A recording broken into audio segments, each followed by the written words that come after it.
आणि हे बघ शाल्मली इतकी सपोर्टिव्ह आहे ना. नाही बरोबर आहे, शाल्मली तुला सपोर्ट वगैरे करते, सगळं ठीक आहे, पण आता ती तुझी बायको आहे, तुझी सगळ्यात मोठी जबाबदारी. आधांतरी असतो यार हा, आणि ह्याचा विचार ती करत नसेल असं तुला वाटतंय का? I know. हे बघ, पण तिच्या सगळ्या इच्छा मी पूर्ण करीन.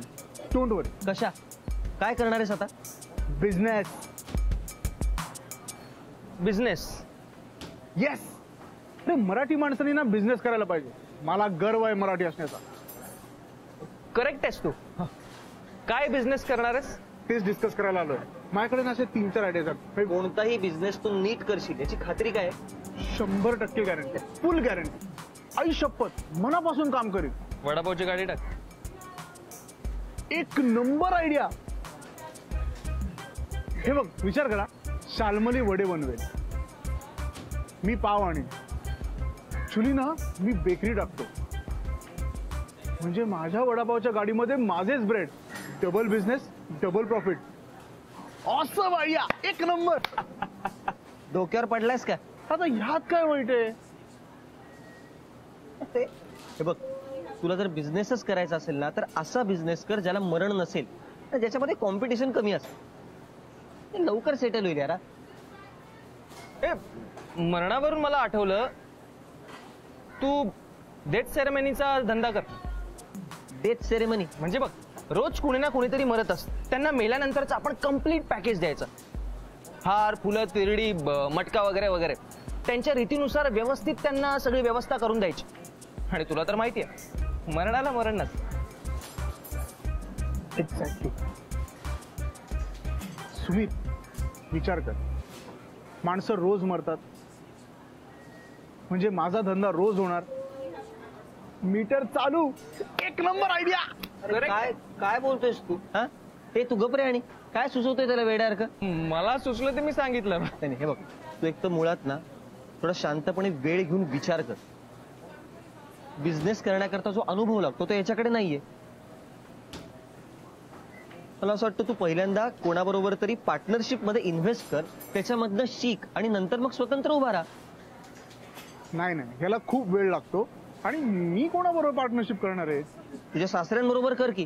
छे, अरे शिपिंग बिझनेस आहे त्यांचा यार, काय प्रॉफिट असतं त्याच्यात? नाही, त्याच्यात रिलेशन्स मध्ये येतात. अरे राजा, बिझनेस आणि रिलेशन्स वेगळे ठेव ना. ते आपला हिरो आला.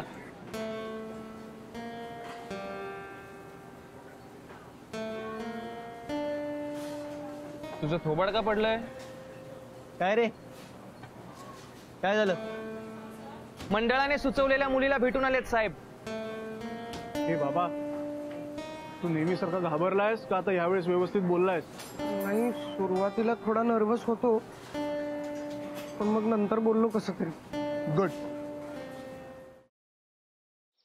खरंच गाडी शिकायची यार, आणि मी रोज प्रॅक्टिस करते ना प्रॅक्टिस. काय तर प्रॅक्टिस करते, सांग तिला. क्लच वर पाय ठेवते आणि गाडी नुसती भुरभुर भुरभुर भुरभुर. इंडिकेटर लावा म्हणलं तर वायपर लावून ठेवते. गाडीचं स्टेअरिंग तर असं फिरवते जसं काय लहान पोरांची गाडी आहे. बास हा, खूप झालं. मी तुम्हाला इथे मदत मागायला आली आणि तुम्ही मलाच डिस्करेज करू नका.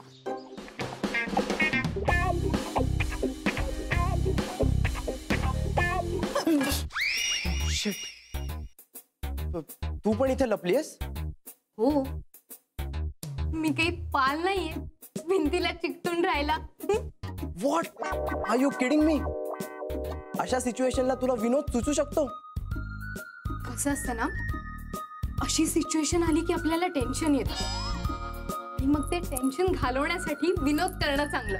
व्हॉट्स इट? नाही,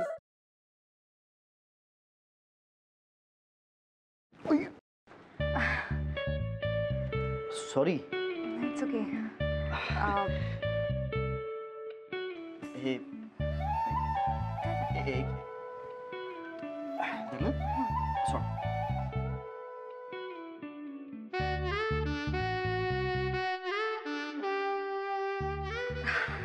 अरे थँक्यू.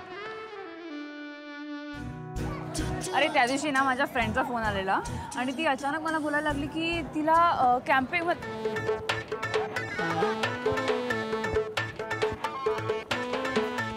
काय करतोयस? मी पळतोय. ह्याला पळणं नाही म्हणत, ह्याला जॉगिंग म्हणतात आणि ह्यांनी करून तुझी ढेरी कमी नाही होणार आहे. गपे, ह्याला पळणंच म्हणतात. मी असंच पळतो. तुला पळायचंय तर पळ. अरे पण तू का पळतोयस? अरे आपले मित्र आहेत ना, त्यांना विचारायचंय त्यांची युवागिरी काय आहे. वा! हो चल. आ!